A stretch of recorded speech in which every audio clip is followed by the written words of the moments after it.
Bonjour, je voudrais vous présenter en quelques minutes le thème de la prochaine université d'été énergie qui se tiendra en septembre. C'est une université dans laquelle il y aura des coachs et des dirigeants et des managers qui vont échanger entre eux sur un thème, comme on en trouve un spécifique chaque année. Cette année, ce sont les épreuves de la vie. Comment les traverser, comment y faire face, comment accompagner des personnes qui traversent des épreuves difficiles, douloureuses. Voilà, c'est quoi une épreuve? Au-delà de la connotation judéo-chrétienne bien connue, qu'on a tous dans l'inconscient, de châtiment, d'expier une faute coupable, etc. Il en reste que éventuellement, quand on dépoussière un peu la question de toutes ces choses anciennes et probablement un peu dépassées, il reste que la vie, il y a des moments faciles, agréable, gratifiant, dans lequel on éprouve du plaisir. Et puis, il faut reconnaître qu'il n'y a pas que l'eau chaude, il y a aussi l'eau froide, il n'y a pas que le haut, il y a aussi le bas, il n'y a pas que la gauche, il y a la droite, etc. Dans la vie de la dualité, dans la relativité de l'expérience humaine, il y a donc ces expériences, on va dire, gratifiantes, et puis d'autres expériences qui sont plus difficiles, plus douloureuses, plus ingrates. Et c'est ce qu'on appelle parfois des épreuves. Alors, il y a des petites épreuves et puis des grosses épreuves. En particulier, vous avez l'expérience de la perte d'un être cher, la perte d'une stabilité, d'une situation auquel vous étiez attaché. Il y a l'échec en particulier. Il y a, qu'on le veuille ou non, le vieillissement, du coup la maladie, éventuellement le petit accident, la mort certainement, celle de nos proches et puis la nôtre, qui nous fait peur par avance, ou bien nous crée énormément de peine après posteriori que les autres soient décédés et qu'on se retrouve tout seul, abandonné, bien triste, etc. Et puis, sans parler de l'accident, de l'agression, des remords qu'on peut avoir soi-même pour avoir commis des choses que l'on réprouve a posteriori, la honte éventuellement d'une agression qu'on a subie, etc.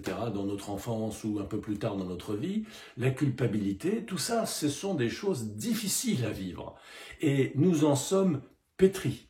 Alors, on a plus ou moins, entre guillemets, de la chance. Je ne sais pas d'ailleurs si la chance, c'est d'avoir moins de ces choses-là que plus. Parce que quand on en a plus, on a plus de matière pour travailler. Quand on en a moins, on est finalement dans une forme d'épreuve par le plus.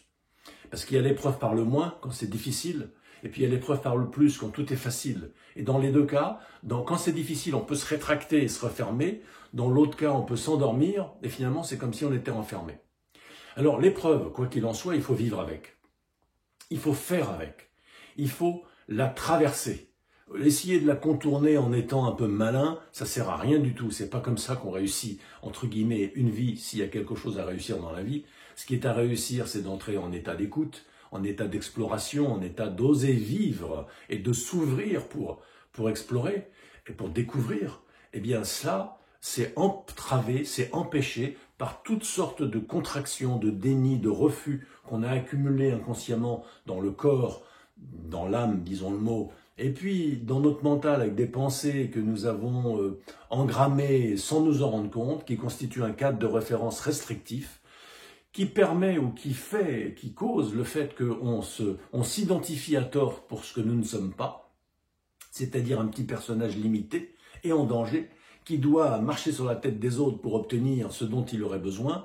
Il se croit vide à l'intérieur, il croit que l'extérieur est plein, donc il cherche à prendre le faux plein, enfin le pseudo-plein, pour le mettre à l'intérieur du pseudo-vide, ce qui est évidemment un mauvais calcul, parce que si je dis pseudo-plein, c'est parce que dans une expérience un peu plus approfondie, on s'aperçoit que ce qui est extérieur n'est pas spécialement plein, et surtout, la bonne nouvelle, c'est qu'à l'intérieur, c'est pas spécialement vide. Et donc, il n'y a pas à mettre un faux plein dans un faux vide, tout est déjà plein dedans et il n'y a rien à remplir. Alors, c'est pour ça qu'il n'y a rien à réussir dans la vie, il n'y a rien à construire d'une certaine manière. En revanche, il faut accueillir ce qui est, laisser venir le courant de la vie et l'apprécier. Alors, sans dogme, mais un peu avec des neurosciences, mais très peu parce qu'on est très modeste sur ce sujet, mais beaucoup avec de l'expérience directe, sans intermédiaire, ni l'intermédiaire d'une théorie avec des croyances scientifiques à la noix, ni à partir de croyances religieuses, dogmatiques, philosophiques, avec des préjugés, etc., mais vraiment avec du bon sens, parce qu'il faut réfléchir, mais également avec le cœur ouvert et avec l'attention accordée au corps pour sentir le sens de ce qui est à vivre, quand on ose le vivre. Mais oser le vivre, c'est pas facile. On croit qu'on a peur de mourir, on a surtout peur de vivre, comme disait Alexander Lowen. Donc, comment faire avec l'épreuve et pourquoi l'épreuve? À quoi ça sert? Comment est-ce qu'on peut en faire une opportunité? Voilà ce dont nous parlerons de façon très concréto-pratique, avec des exercices au soleil, dans un lieu magnifique, d'une façon très bienveillante et très détendue, avec de la bonne humeur, dans un travail sur soi profond, impactant, qui va travailler non seulement sur qu'est-ce que je vis et comment je peux accompagner moi-même en train de le vivre, et puis que vivent mes collègues, mes clients éventuellement, ma famille, mes proches, et comment les accompagner dans une modeste mesure, mais réelle, comment je peux être un témoin fraternel, sympathique, chaleureux, des personnes qui éventuellement souffrent autour de moi, qui souffrent parce qu'ils ne voient pas le sens de ce qu'ils vivent, ils souffrent parce qu'ils ne savent pas faire avec. Eh bien, comment est-ce que, sans leur donner des leçons, sans les prendre en charge, comment on peut les accompagner? Voilà. Chers amis, je vous dis à très bientôt. Il y aura plus d'informations sur cette université. N'hésitez pas à nous contacter si vous voulez en savoir plus, tant sur le programme que sur les modalités d'inscription, sur le lieu, la réservation de l'hébergement, etc. Vous allez voir, ça va être super. Contactez-nous et on vous en parlera en direct. À bientôt.